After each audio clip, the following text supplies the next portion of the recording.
Hello ಸ್ನೇಹಿತರೆ, welcome back to my channel. Varahi ದೇವಿಯ ಸ್ಮರಣೆ ಮಾಡ್ತಾ ವಿಡಿಯೋ ಶುರು ಮಾಡ್ತಾ ಇದ್ದೀನಿ. ಈ ದಿನ ನಾನು ತಿಳಿಸ್ಕೊಡ್ತಾ ಇರುವಂಥದ್ದು ಗುಪ್ತ ನವರಾತ್ರಿ. ವಾರಾಹಿ ನವರಾತ್ರಿ ನಮಗೆ 9 ದಿನಗಳ ಕಾಲ ಇತ್ತು. ಈಗ ಅಷ್ಟಮಿ ಬಂದಿದೆ, ಅಂದರೆ ಇವತ್ತೇ ಅಷ್ಟಮಿ ಇದೆ. ಅಷ್ಟಮಿ, ನವಮಿ, ದಶಮಿ 3 ದಿನಗಳ ಕಾಲ, ಅಂದರೆ ಈ 5 ದಿನ ಯಾರು ಪೂಜೆ ಮಾಡೋಕ್ಕಾಗಲಿಲ್ಲ ಅನ್ನೋರು ಈ 3 ದಿನಗಳ ಕಾಲ ನೀವು ಪೂಜೆ ಮಾಡ್ಕೊಳ್ಳಿ. ಅಟ್ಲೀಸ್ಟ್ 3 ದಿನವೂ ಪೂಜೆ ಮಾಡೋಕ್ಕಾಗಲ್ಲ ಅನ್ನೋರು ಕೊನೆಯ ದಿನ ಅಂದರೆ ದಶಮಿ, ನಮಗೆ ಗುರುವಾರ ಬಂದಿದೆ, ಈ ದಿನ ನಾವು ಪೂಜೆಯನ್ನು ಮಾಡ್ಕೊಬೋದು.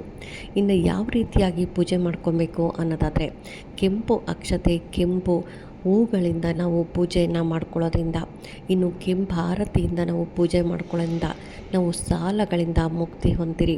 ವಾರಾಹಿ ಅಮ್ಮನ ಸಂಪೂರ್ಣ ಆಶೀರ್ವಾದ ಅನ್ನೋದು ನಮ್ಮ ಮೇಲಿರುತ್ತೆ. ಇಷ್ಟು ದಿನ ಪೂಜೆ ಮಾಡ್ಕೊಂಡು ಹೋಗ್ತಾ ಇರೋರು 9 ದಿನಗಳ ಕಾಲ ಪೂಜೆ ಮಾಡಿ, 9 ದಿನಗಳು ಆಗಲ್ಲ ಅನ್ನೋರು 3 ದಿನ ಪೂಜೆ ಮಾಡಿ, 3 ದಿನ ನನಗೆ ಪೂಜೆ ಮಾಡೋಕ್ಕಾಗಲ್ಲ ಅಂದರು 1 ದಿನ, ಕೊನೆಯ ದಿನ ಅದು ನಮಗೆ ಗುರುವಾರ ಬಂದಿದೆ ದಶಮಿ, ಗುರುವಾರದ ದಿನ ಅದು ನೀವು ಪೂಜೆಯನ್ನು ಮಾಡ್ಕೊಬೇಕಾಗತ್ತೆ. ತುಂಬ ಸಾಲ ಮಾಡಿಬಿಟ್ಟಿದ್ದೀನಿ, ಸಾಲ ತೀರ್ಸೋಕ್ಕೆ ಆಗ್ತಾಯಿಲ್ಲ, ಬರೀ ಬಡ್ಡಿ ಕಟ್ತಾ ಇದ್ದೀನಿ, ಏನೇ ಮಾಡಿದ್ರು ಸಾಲ ತೀರ್ಸೋಕ್ಕಾಗ್ತಾಯಿಲ್ಲ ಅನ್ನೋರಾಗಲಿ, ಇದು ಹಣಕ್ಕೆ ಸಂಬಂಧಪಟ್ಟಿದ್ದು. ನೀವು ಬಿಸ್ನೆಸ್ ಮಾಡ್ತಾಯಿದ್ದೀನಿ, ಚೆನ್ನಾಗಿ ಬಿಸ್ನೆಸ್ ಮಾಡೋದಾಗಲಿ, ಚೆನ್ನಾಗಿ ಬಿಸ್ನೆಸ್ ಆಗೋದಕ್ಕಾಗಲಿ, ಅಥವಾ ನೀವು ಯಾರಿಗೋ ಕೊಟ್ಟಿರೋವಂಥ ದುಡ್ಡು ವಾಪಸ್ ಬರೋದಕ್ಕಾಗಲಿ, ಅಥವಾ ಮನೇಲಿ ಇಟ್ಟಿರೋ ದುಡ್ಡು ಹಾಗೆ ಮನೆಯಲ್ಲೇ ಉಳಿಬೇಕು, ಏನೇ ಮಾಡಿದ್ರು ನಾನು ತಿಂಗಳ ಪೂರ್ತಿ ದುಡಿತಾ ಇರ್ತೀನಿ, ಆದ್ರೂ ಮನೆ ಮಂತ್ ಎಂಡ್ ಆಗಿದ ತಕ್ಷಣ ನನಗೆ ಪೂರ್ತಿ ಖಾಲಿ ಆಗಿರುತ್ತೆ ಅನ್ನೋರಾಗಲಿ, ಈ ರೀತಿಯಾಗಿ ಹಣದ ಸಮಸ್ಯೆ, ಒಟ್ಟಾರೆಯಾಗಿ ಹಣದ ಸಮಸ್ಯೆಗೆ ನೀವು ಮುಕ್ತಿ ಹೊಂದಬೇಕು ಅನ್ನೋದಾದರೆ ನೀವು ಈ ಕೊನೆಯ ದಿನ, ಅದರಲ್ಲೂ ದಶಮಿಯ ದಿನ ನೀವು ಈ ರೀತಿಯಾಗಿ ಪೂಜೆ ಮಾಡ್ಕೊಳ್ಳೋದ್ರಿಂದ ನಿಮ್ಮ ಸಾಲಗಳಿಂದ, ಮೊದಲು ಸಾಲಗಳಿಂದ ಮುಕ್ತಿ ಹೊಂದಿರ.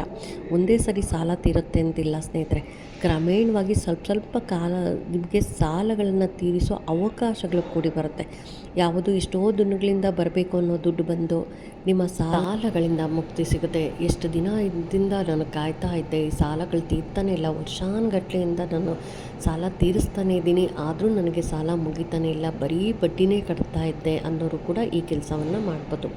3 ದಿನಗಳ ಕಾಲ ಮಾಡಿಕೊಂಡ್ರೆ ಒಳ್ಳೆಯದು. ಅಟ್ಲೀಸ್ಟ್ 3 ದಿನ ಮಾಡೋಕ್ಕಾಗಲ್ಲ ಅನ್ನೋರು ನೀವು ಕೊನೆಯ ದಿನ ದಶಮಿ ದಿನವಾದರೂ ನೀವು ಈ ರೀತಿಯಾಗಿ ಮಾಡ್ಕೊಬೇಕಾಗತ್ತೆ. ಏನು ಮಾಡ್ಕೊಬೇಕು ಅನ್ನೋದಾದರೆ, ಈ ದಿನ ಯಾವ ದೀಪವನ್ನು ಹಚ್ಚಬೇಕು, ಯಾವ ಹೂವುಗಳಿಂದ, ಯಾವ ಅಕ್ಷತೆಯಿಂದ ಪೂಜೆ ಮಾಡಬೇಕು ಅಂತ ಕೂಡ ತಿಳಿಸ್ಕೊಡ್ತಾ ಇದ್ದೀನಿ. ನೀವು ದಶಮಿ ಅಂದರೆ ಗುರುವಾರದ ದಿನ ಸಂಜೆ, ನೀವು ಗೋಧೂಳಿ ಸಮಯದಲ್ಲಿ ಅಂತಂದರೆ ನೀವು ಸಂಜೆನೇ ಎಲ್ಲ ರೆಡಿ ಮಾಡ್ಕೊಳ್ಳಿ, 6:30 ನಂತರ ಅಮ್ಮನಿಗೆ ಪೂಜೆ ಮಾಡಬೇಕಾಗತ್ತೆ. ಇನ್ನು ಸಂಜೆ ನೀವು ಕೈಕಾಲು ಮುಖ ಎಲ್ಲ ತೊಳ್ಕೊಂಡು ಮೊದಲು ದೇವ್ರ ಮನೆಗೆ ಹೋಗಿ, ದೇವ್ರ ಮನೇಲಿ ನೀವೆಲ್ಲವನ್ನು ರೆಡಿ ಮಾಡ್ಕೊಳ್ಳಿ. ಅಮ್ಮನ ಫೋಟೋ ಹಾಕ್ಬೋದು, ವಿಗ್ರಹ ಹಾಕ್ಬೋದು, ಅಥವಾ ದೀಪ ಇದ್ದರೆ ದೀಪವನ್ನು ಹಚ್ಚಿ ನೀವು ರೆಡಿ ಮಾಡ್ಕೊಬೇಕಾಗತ್ತೆ. ಇನ್ನು ಈ ದಿನ ಅಮ್ಮನಿಗೆ ಯಾವ ಹೂವು ಇಡಬೇಕು ಅನ್ನೋದಾದರೆ, ಕೆಂಪು ಹೂಗಳಿಂದ ನೀವು ಅಲಂಕಾರವನ್ನು ಮಾಡಬೇಕಾಗತ್ತೆ. ಹಾಗೆಯೇ ಕೆಂಪು ಅಕ್ಷತೆಯನ್ನು ತೊಗೊಬೇಕಾಗತ್ತೆ. ಈ ದಿನ ನಾವು ಪ್ರತಿದಿನವೂ ಹಳದಿ ಬಣ್ಣದ ಅಕ್ಷತೆಯನ್ನು ತೊಗೊತೀರಿ, ಆದರೆ ದಶಮಿ ದಿನ ನೀವು ಕೆಂಪು ಬಣ್ಣದ ಅಕ್ಷತೆ ಮತ್ತು ಕೆಂಪು ಬಣ್ಣದ ಹೂಗಳಿಂದ ನೀವು ಅಲಂಕಾರವನ್ನು ಮಾಡಬೇಕಾಗತ್ತೆ. ಇನ್ನು ದೀಪ ಯಾವ ರೀತಿ ಹಚ್ಚಬೇಕು ಅನ್ನೋದಾದರೆ, ಒಂದು ತಟ್ಟೆ ತೊಗೊಳ್ಳಿ, ತಟ್ಟೆಗೆ ಸ್ವಲ್ಪ ನೀರನ್ನು ಹಾಕಿ, ಅದಕ್ಕೆ ಸ್ವಲ್ಪ ಕುಂಕುಮವನ್ನು ಹಾಕಿ, ಅದರಲ್ಲಿ 2 ತುಪ್ಪದ ದೀಪಗಳನ್ನು ಇಟ್ಟು ನೀವು ಕೆಂಪು ನೀರಿನ ಆರತಿಯನ್ನು ಮಾಡಬೇಕಾಗತ್ತೆ. ಅಂದರೆ ನಾವು ಮೊದಲೇ ಕೆಂಪು ನೀರನ್ನು ಮಾಡ್ಕೊಂಡಿರ್ತೀರಲ್ಲ, ಕುಂಕುಮ ಹಾಕಿನೇ ಮಾಡ್ಕೊಬೇಕು. ಅದಕ್ಕೆ ನೀವು ಅರಿಶಿನ ಹಾಕೋಬೇಡಿ, ಬರೀ ಕುಂಕುಮ ಮಾತ್ರ ಹಾಕಬೇಕಾಗತ್ತೆ.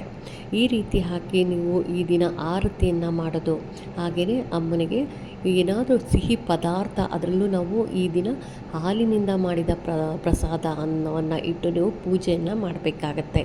ಇನ್ನು ಪ್ರತಿದಿನ ನಾನು ತಿಳಿಸ್ಕೊಟ್ಟ ಹಾಗೆ ನೀವು ಪಾನಕವನ್ನು ಇಡೋದು ಮಾತ್ರ ಮಿಸ್ ಮಾಡಬೇಡಿ. ಇದು ಕೊನೆಯ ದಿನ ಪಾನಕವನ್ನು ಇಡೋದು, ಧೂಪವನ್ನು ಹಾಕೋದು, ಕೆಂಪು ಹೂಗಳಿಂದ ಅಲಂಕಾರವನ್ನು ಮಾಡೋದು, ಕೆಂಪು ನೀರಿನಲ್ಲಿ ದೀಪಗಳನ್ನು ಇಟ್ಟು ನೀವು ಆರತಿಯನ್ನು ಮಾಡೋದಾಗಲಿ. ಹಾಗೆಯೇ ಕೆಂಪು ಅಕ್ಷತೆಯಿಂದ ವಾರಾಹಿ ದೇವಿಯ ಅಷ್ಟೋತ್ತರ ಬರುತ್ತೆ ಸ್ನೇಹಿತರೆ. ನಿಮ್ಗೆ ಅಷ್ಟೋತ್ತರ ಹೇಳ್ಕೊಳಕ್ಕಾಗಲಿಲ್ಲ ಅಂದರೆ ನೀವು ಆಡಿಯೋ ಹಾಕ್ಕೊಂಡು ಕೂಡ ಅಷ್ಟೋತ್ತರವನ್ನು ಕೆಂಪು ಅಕ್ಷತೆಯಿಂದ ಮಾಡಬೇಕಾಗತ್ತೆ. ಈ ರೀತಿಯಾಗಿ ಮಾಡೋದ್ರಿಂದ ನಿಮ್ಮ ಎಂಥದ್ದೇ ಸಮಸ್ಯೆಗಳಿರಲಿ, ಮೊದಲೇ ನಾನು ತಿಳಿಸಿದ ಹಾಗೆ ಹಣದ ಸಮಸ್ಯೆಗೆ ಇದು ಪರಿಹಾರ ಅಂತ ಹೇಳ್ಬೋದು. ಎಂಥ ಕಡು ಬಡವನಾದರೂ ಕೂಡ ಶ್ರೀಮಂತನಾಗುವಂಥ ಅವಕಾಶಗಳು ನಿಮಗೆ ಕೂಡಿ ಬರುತ್ತೆ. ಇಷ್ಟು ದಿನ ಎಲ್ಲ ಮಂತ್ರಗಳನ್ನು ಹೇಳಿದ್ದೀನಿ, ಎಲ್ಲ ಪೂಜೆಗಳನ್ನು ಮಾಡಿದ್ದೀನಿ ಅಂದರೂ ಕೂಡ ನೀವು ಇದೊಂದು ದಿನ, ಅದರಲ್ಲೂ ಅಮ್ಮನ ಕೊನೆಯ ದಿನ ತುಂಬಾ ಪವರ್ಫುಲ್ ಆಗಿರುವಂಥ ಮಂತ್ರ ಕೂಡ ತಿಳಿಸ್ಕೊಡ್ತೀನಿ. ಈ ಮಂತ್ರವನ್ನು ಹೇಳ್ತಾ ನೀವು ಪೂಜೆಯನ್ನು ಮಾಡ್ಬೋದು. ನಂತರ ನೀವು ಏನು ನಾನು ತಿಳಿಸ್ಕೊಟ್ಟಿದ್ದೀನ ಇದನ್ನೆಲ್ಲ ಇಟ್ಟು ನೀವು ಕೆಂಪು ಅಕ್ಷತೆಯಿಂದ ವಾರಾಹಿ ಅಮ್ಮನ ಅಷ್ಟೋತ್ತರವನ್ನು ಮಾಡಿ ನೋಡಿ, ನಿಮ್ಮಲ್ಲಿ ಎಷ್ಟು ಬದಲಾವಣೆ ಆಗುತ್ತೆ. ಮುಂದಿನ ವರ್ಷ ಗುಪ್ತ ನವರಾತ್ರಿ, ವಾರಾಹಿ ನವರಾತ್ರಿ ಒಳಗಡೆ ನಿಮಗೆ ಎಷ್ಟೇ ಸಾಲಗಳಿದ್ದರೂ ಕೂಡ, ನನ್ನ ಕೋಟಿಗಟ್ಟಲೆ ಸಾಲ ಇದೆ ಅನ್ನೋರು ಕೂಡ ಈ ಒಂದು ದಿನ ನೀವು ಪೂಜೆ ಮಾಡ್ಕೊಂಡು ನೋಡಿ, ಎಲ್ಲ ಸಾಲಗಳಿಂದ ಮುಕ್ತಿ ಹೊಂದ್ತೀರ. ಇದು 100% ಗ್ಯಾರಂಟಿ ಸ್ನೇಹಿತರೆ. ಯಾಕೆಂದರೆ ಅಷ್ಟು ಅಮ್ಮನ ಆಶೀರ್ವಾದ ನಿಮ್ಮ ಮೇಲೆ ಇರುತ್ತೆ ಅಂತಲೇ ಹೇಳ್ಬೋದು. ಇನ್ನು ಮಂತ್ರ ಕೂಡ ಸ್ಕ್ರೀನ್ ಮೇಲೆ ಬರ್ತಾ ಇದೆ ನೋಡಿ, ತುಂಬಾ ಶಕ್ತಿಯುತವಾದ ಮಂತ್ರ. ಈ ಮಂತ್ರವನ್ನು ನೀವು 21 ಬಾರಿ ಅಥವಾ 108 ಸಾರಿ ಹೇಳ್ಬೇಕಾಗತ್ತೆ. ಓಂ ಐಂ ಹ್ರೀಂ ಶ್ರೀಂ ಓಂ ವಾರಾಹಿ ದೇವಿಯೇ ನಮಃ.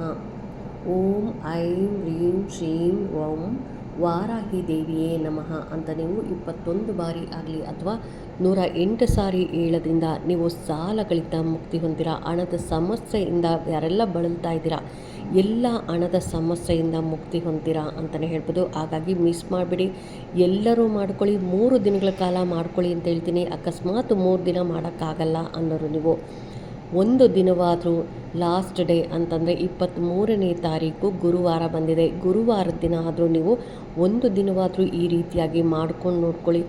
ಖಂಡಿತ ನಿಮಗೆ ಒಳ್ಳೆಯದಾಗುತ್ತೆ. ಯಾಕೆಂತಂದರೆ ವಾರಾಹಿ ಅಮ್ಮನ ಶಕ್ತಿಯುತವಾದಂಥ ಮಂತ್ರ ಇದು. ಅಮ್ಮನೇ ಪವರ್ಫುಲ್ ಡೇ. 9 ದಿನಗಳ ಕಾಲ ನೀವು ಏನು ಬೇಡಿಕೊಂಡ್ರೆ ಅಮ್ಮ ಅದನ್ನು ಕರುಣಿಸ್ತಾಳೆ. ಅಟ್ಲೀಸ್ಟ್ ನೀವು 9 ದಿನಗಳ ಕಾಲ ಮಾಡೋಕ್ಕಾಗಲ್ಲ, ಅಥವಾ ಕೆಲಸಕ್ಕೆ ಹೋಗ್ತಾ ಇದ್ದೆ, ಪೀರಿಯಡ್ಸ್ ಆಗಿತ್ತು, ಅಥವಾ ನಾನು ಮಧ್ಯೆ ಹೊರಗಡೆ ಹೋಗ್ತಾ ಇದ್ದೆ, ಮಾಡೋಕ್ಕಾಗ್ತಾ ಇಲ್ಲ ಅನ್ನೋರು ನೀವು ಈ ಒಂದು ದಿನವಾದರೂ ಮಾಡ್ಕೊಂಡು ನೋಡಿ, ನಿಮ್ಮ ಮನೇಲಿ ಎಷ್ಟು ಚೇಂಜಸ್ ಆಗುತ್ತೆ, ನಿಮ್ಮ ಹಣದ ಸಮಸ್ಯೆಯಲ್ಲಿ ಎಷ್ಟು ಚೇಂಜಸ್ ಆಗುತ್ತೆ. ನಿಮಗೆ ಪ್ರಮೋಷನ್ ಬರೋದಾಗಲಿ, ಅದರಲ್ಲಿ ಸ್ಯಾಲ್ರಿ ಜಾಸ್ತಿ ಆಗೋದಾಗಲಿ, ಅಥವಾ ನೀವು ಬಿಸ್ನೆಸ್ ಮಾಡ್ತಾಯಿದ್ದೀರಾ ಚೆನ್ನಾಗಿ ಬಿಸ್ನೆಸ್ ಆಗೋದಾಗಲಿ, ಅದರಿಂದ ನಿಮಗೆ ಒಳ್ಳೆ ಹಣ ಬರೋದಾಗಲಿ, ಅಥವಾ ಯಾರಿಗೂ ದುಡ್ಡು ಕೊಟ್ಟಿರೋದು ವಾಪಸ್ ಬರೋದಾಗಲಿ, ಅಥವಾ ನೀವು ಸಾಲ ಕಟ್ತಾ ಇರೋದು ನಿಮ್ಮ ಸಾಲ ಬೇಗ ತೀರಿಸೋದಾಗಲಿ, ಈ ರೀತಿ ಎಂಥದ್ದೇ ಹಣದ ಸಮಸ್ಯೆ ಇದ್ದರೂ ಕೂಡ ಪರಿಹಾರ ಆಗುತ್ತೆ. ಹೆಚ್ಚು ಹಣ ಬರಲು ನಿಮಗೆ ಅದು ತುಂಬಾ ಸಹಕಾರಿಯಾಗುತ್ತೆ ಸ್ನೇಹಿತರೆ. ಹಾಗಾಗಿ ಮಿಸ್ ಮಾಡಿಬಿಡಿ, ಎಲ್ಲರೂ ಮಾಡ್ಕೊಳ್ಳಿ. ಈ ರೀತಿಯಾಗಿ ಮಾಡಿಕೊಂಡು ನೀವು ಕೂಡ ಶ್ರೀಮಂತರಾಗಲಿ, ಹಣದ ಸಮಸ್ಯೆಯಿಂದ ಮುಕ್ತಿ ಹೊಂದಲಿ ಅಂತ ಹೇಳ್ತಾ, ಈ ವಿಡಿಯೋ ಹೇಗನ್ನಿಸ್ತು ಅಂತ ಕಾಮೆಂಟ್ ಸೆಕ್ಷನಲ್ಲಿ ಕಾಮೆಂಟ್ ಮಾಡಿ, ಲೈಕ್ ಮಾಡಿ, ಶೇರ್ ಮಾಡಿ. ಇನ್ನೂ ನನ್ನ ಚಾನಲ್ಗೆ ಯಾರೆಲ್ಲ ಸಬ್ಸ್ಕ್ರೈಬ್ ಮಾಡಿದೆ ಹಾಗೇ ನೋಡ್ತಾ ಇದ್ದರೆ ಎಲ್ಲರೂ ಸಬ್ಸ್ಕ್ರೈಬ್ ಮಾಡ್ಕೊಳ್ಳಿ. ಪಕ್ಕದಲ್ಲಿರೋಂಥ ಬೆಲ್ ಐಕನ್ ಪ್ರೆಸ್ ಮಾಡೋದ್ರಿಂದ ನಾನು ಹಾಕೋ ವಿಡಿಯೋಗಳೆಲ್ಲ ಬೇಗ ಬಂದು ತಲುಪುತ್ತೆ. ಈ ವಿಡಿಯೋಗೆ ಒಂದು ಲೈಕ್ ಕೊಡೋದನ್ನು ಮಾತ್ರ ಮಿಸ್ ಮಾಡಿಬಿಡಿ. Thank you.